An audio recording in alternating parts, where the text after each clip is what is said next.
Најпрво ќе ми дозволите да го честитам овој ден на сите граѓани на Република Македонија. 23 октомври основањето на Македонската револуционерна организација. Всушност тоа е денот кога започнува најорганизираната етапа во борбата на македонскиот народ за создавање на сопствена независна држава.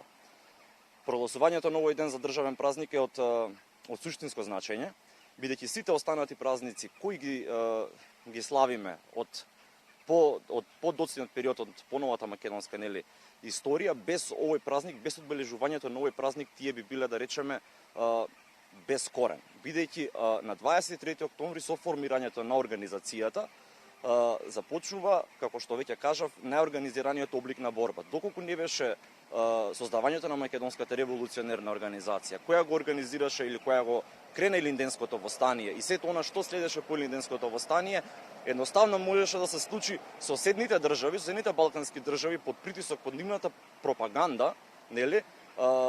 Ние едноставно како македонци да исчезнеме од мапата во тоа време, не време да речем.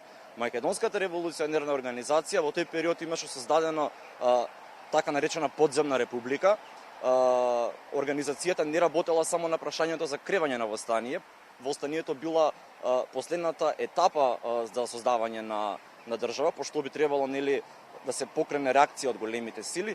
Организацијата имала создадена цел свој систем на институции, имала свои судови каде што се решавале судски спорови, имала воведено свој даночен систем, имала свои училишта, ги учела македонците ги учела како воопшто да го живеат својот живот и како да ги поставуваат своите вредности во својот живот и како да се држат меѓу себе. Значи станува збор за една организација која во јавноста најмногу се, македонците мислат дека таа е една воена организација која се формира само за кревање на востанието, но впрочем станува збор за организација која започнала буквално од корен да го возобновува, да го покренува македонскиот народ и да прави преродбата кај македонскиот народ.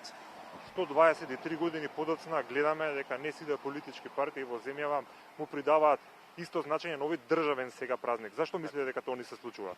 Видете, малце е тоа жално. Јас имам во неколку наврати посочено и апелирано дека не смееме на државните празници да им даваме идеолошки карактер.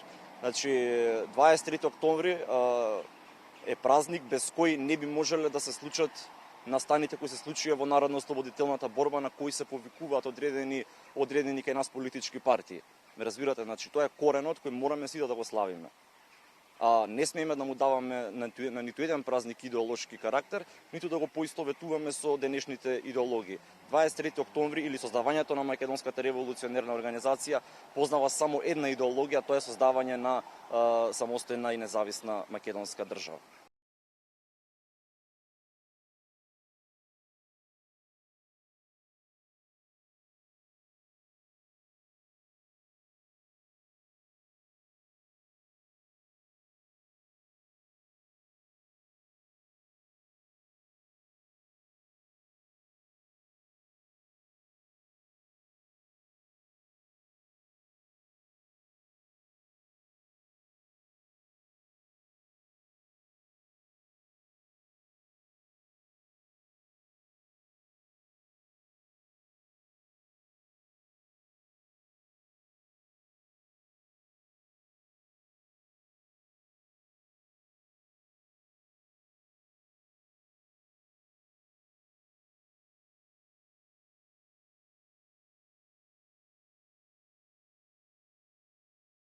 Ние исто така како Унија на млади сили во наредниот и во изминатиот период имаме огромна агенда за посета на што е можно повеќе општини во Република Македонија. Веќе утре сме во Кичевскиот регион, се со цел да збориме со младите луѓе за што ВМРО-ДПМН нуди како политичка опција и кои се проектите кои што ќе бидат реализирани по победата на ВМРО-ДПМН на 11 декември.